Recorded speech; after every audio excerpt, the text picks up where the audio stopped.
Chapter 6. The Word is Never Done.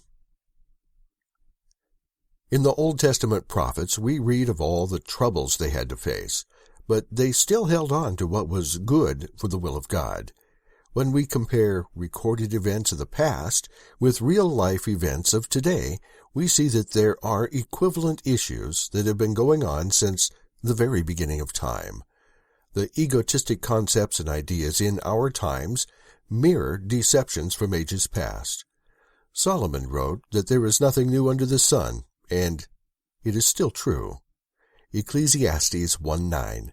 The thing that hath been is that which shall be, and that which is done is that which shall be done, and there is no new thing under the sun.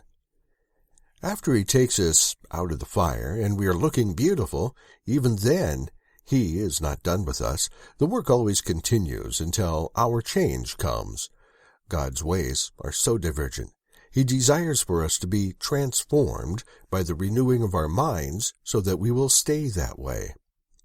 Romans 12:1 and 2. I beseech you, therefore, brethren, by the mercies of God, that ye present your bodies a living sacrifice, holy, acceptable unto God, which is your reasonable service. And be not conformed to this world, but be ye transformed by the renewing of your mind, that ye may prove what is that good and acceptable and perfect will of God.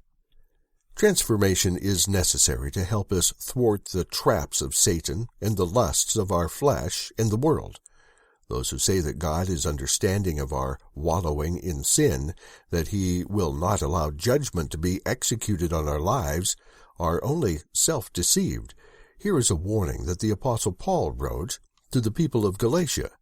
Galatians 5:16. This I say then, walk in the Spirit, and ye shall not fulfill the lust of the flesh. From Genesis to Revelation, we read about the lust of the flesh, not the spirit of lust, and the damage it has caused all through history. Christ and the apostles understood this. The Apostle Paul expressed it in Romans 7:14 through 21, detailing his personal struggles while being single. Romans 7:14 through 21. For we know that the law is spiritual, but I am carnal, sold under sin.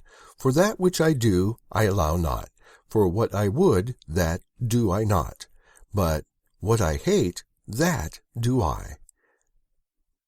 If then I do that which I would not, I consent unto the law that it is good. Now then it is no more I that do it, but sin that dwelleth in me. For I know that in me, that is in my flesh, dwelleth no good thing. For to will is present with me, but how to perform that which is good I find not. For the good that I would, I do not, but the evil which I would not, that I do. Now, if I do that I would not, it is no more I that do it, but sin that dwelleth in me. I find then a law that when I would do good, evil is present with me.